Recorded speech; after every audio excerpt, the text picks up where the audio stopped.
All right, welcome to the Big House. Let's recap one of the busiest days in basketball across the state, maybe the busiest. Action for area in 6A all the way down to Class 2A, Class A, and Class B here tonight from the Big House. Let's start in the 6A ranks, and we had some interesting things happen here on both sides of that. Yesterday, some upsets in the girls bracket. 4 teams have qualified for state. On the 6A and 5A girls side, it's Edmond, Owasso, Edmond North, Putnam City West. Coweta, Will Rodgers, El Reno, and Midwest City have qualified for state in the 5A ranks. Playing to get to their way to the state tournament tomorrow, Bixby against Broken Arrow in the Class 6A girls division, Sand Springs, and Choctaw. It's the Choctaw team that only has one loss that came in the area tournament.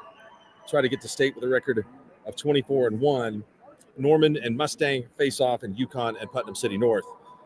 Also, some highly ranked teams in Class 5A trying to work their way to the girls' state tournament. Tahlequah at 24-2 will take on Booker T. Washington.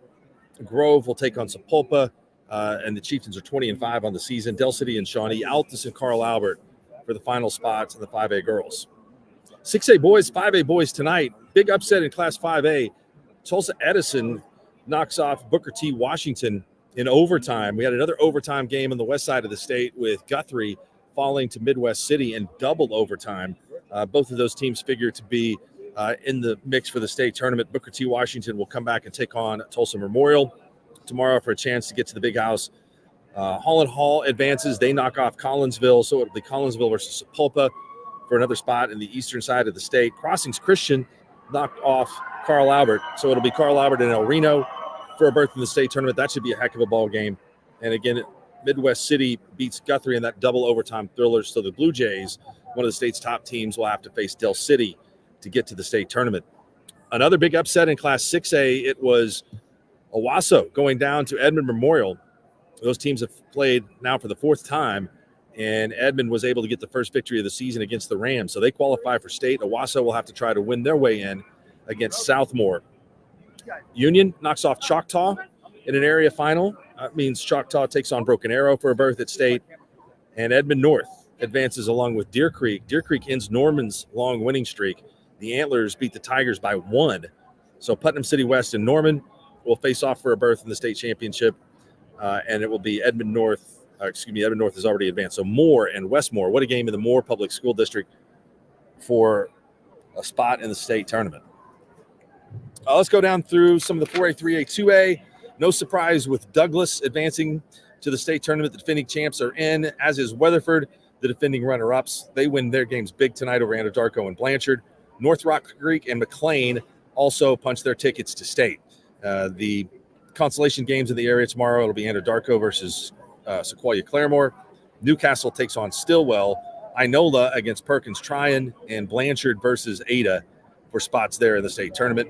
In 3A, Metro Christian, team that played in the finals a year ago, was able to advance through the area winners bracket. They knock off higher-seeded Victory Christian, and it's an all-private school affair in Area 1. It will be Victory versus Lincoln. Millwood is in, Ida Bell is in, and OCS, the top seed in Class 3A, is in, playing for versus the state tournament. Crooked Oak and Kellyville, Cassia Hall and Kansas, and Mount St. Mary and Kingston. The Kingston team is playing pretty hot right now. In Class 2A, the top 2 seeds have no problem. Pecola and Dale both win big. Preston also knocks off Hennessy to advance to the state tournament, and Merritt beats Central Salisaw, and they advance. The Oilers, an unranked team, to the 2A state tournament. So playing for berths tomorrow, it will be Hobart versus Apache, Hennessy versus Riverside, and what should be a great game. Central Salisaw and Hooker, and that may be the longest distance between two teams going to a fight for the state tournament bid that we've ever seen, and Howe takes on Warner. 4A girls, Lincoln Christian, Bethany, Douglas, and Locust Grove are all in. Tuttle and Kingfisher, two teams very familiar with each other, will play in a area consolation game tomorrow. We'll have Stillwell versus Wagner on the girls' side, Anadarko versus Glenpool, Fort Gibson versus Inola. Class 3A girls, Roland. The girls are able to advance. The boys were eliminated today. Roland advances. Ida Bell also is in, Washington and Jones. So Ida Bell, Washington, and Jones, highly ranked all season long, advance to the state tournament. Alva has a chance to get in tomorrow against Victory Christian. Luther will face Adair. Holdenville versus Bethel, and Community Christian takes on Kingston. 2A girls, this is another interesting bracket. You've got Dale and Riverside. They've had great teams all season long. Tulsa Kip School is going. They knocked off Merritt, and Pecola advances to the state tournament. So you'll have some really good teams, some traditional teams playing for spots in the finals. Howe will have to battle their way back through the consolation. They will take on Wyandotte. Merritt, an Oilers team that's very good, will have to face Hartshorn, Okemah, and Pawnee, and Calera and Vanoss. Those teams go to the state tournament. So a lot of teams expected to advance, and a couple of unranked teams in the 2A bracket. The Merritt boys and the Kip girls go to state. Now, for the Big House today, we ended with the best game of the day, the Class B girls bracket between Lomega and Hammond.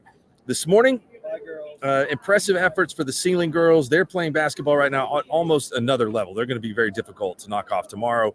The senior-laden team, they won by 19 against Quinton, a team that they beat a year ago. And they advanced to the state championship game to face OBA. OBA knocked off Caddo 53-40. It's a young OBA team that played Sealing in the area final and were beaten pretty soundly in that one. So Sealing will try to stop that incredible freight train, OBA will try to stop that incredible Sealing freight train that has won 2 consecutive championships and will be going for their 7th in 9 years. One of the big stories on the boys' side here has got to be that team from Wilson. Not much experience in the state tournament, and they have got a group of brothers that are playing some good basketball, and I think are going to be a force for years to come, the Shelburne brothers. They did not have a win coming into this year's state tournament, but they've got 2 now, and they're going to be trying to knock off Calumet, something no one's done this season. The Calumet Chieftains are a perfect 31-0. It's the best record that they've ever had at the school. They made it to the championship game a year ago and were beaten by Fort Cobb Broxton. So they will try to complete the next step against really a neophyte, a team that has not been to the finals in Wilson Henrietta. So that should be a good game. Calumet knocked off Leedy today 55-42, and Wilson really got after Duke, ending their season. So tonight here at the Big House, we had Class B girls, Class A boys. We'll start with the boys bracket. Big win for the Caddo Bruins, and DJ Dill continues to build his legacy and lore at the state tournament. He had 20 and was very difficult to stop. Cale Brister, sophomore, is a sharpshooter, and the Bruins really forced Sealing into some tough offensive situations. Sealing scored 13 points in the first quarter and only scored 20 points for the rest of the game. So Caddo wins at 54-35, and the Bruins will try to defend their state championship tomorrow against an Okarche team today that really put on, I think, one of the better performances at state that we've seen in a long time, imposing their will on Sentinel. The amount of speed and the efficiency that the Okarche offense showed today is going to be a massive challenge for Caddo to stop. Okarche was eliminated last year here, and they had a very good team and really didn't hit very well from the three-point line. But today it was a much different attack for Okarche. They were getting great shots looking inside. Wyatt Pinkerton had 6 threes in the game. Jet Muggenberg, 28 points.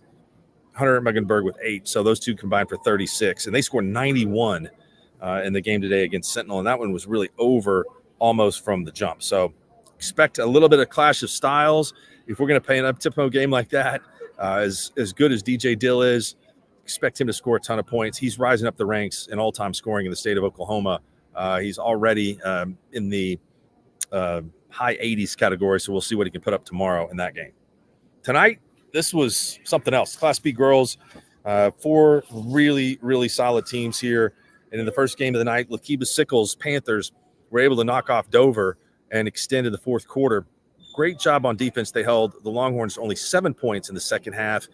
They were able to hold Caitlin and Carly Harveston to no points in the second half.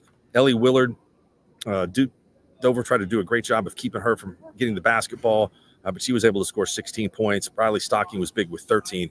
And you kind of feel that this Lakiba Sickles team may have some destiny behind them. They had not been to the championship game since 1986. That's the only time that they've won the title in school history. They had to beat a Mountain View Gotebo team that they'd lost to twice in the regular season, a couple of close games in the area championship, and they were able to do that. won 51-49 in the finals. Those three games were all really close between those two teams. So it's going to be Lakiba Sickles in the finals against Lomega. And wow, Lomega held to only 18 points in the first half and really didn't look very good on offense. But in the second half, it's one of the best efforts I think I've seen from a team in a while here at the state tournament. I just have to say that Lomega's girls and Okarchi's boys put that together. Aliana Lawson, only a sophomore, she finishes with 18 points and battled inside against Henley West. She hit threes. Lomega got hot from the outside. And I think Coach Llewellyn, it looked like at halftime that he was in a little bit of a bad state over there on the bench, but his eyes lit up in the second half with great shooting and a great effort from Lomega to advance to the state championship game. Kevin will be going for his 8th title tomorrow. Incredible run. It will be the 15th state championship for Lomega if they are able to advance and win tomorrow with a really young team. Again, 18 points from Aliana Lawson, who is a sophomore. Abby Swart was also solid with 16. Henley West will come back for another year. She had 16 in defeat, and a big game from Edwina Piwo of Hammond, who hit big shots all night, but it wasn't enough as the final Lomega 57, Hammond 56. A lot more games tomorrow, more bids. The state tournament, another week coming up here at the Big House next week and at Lloyd Noble. So we will recap things tomorrow after the championship Saturday here at the Big House. Thanks for tuning in.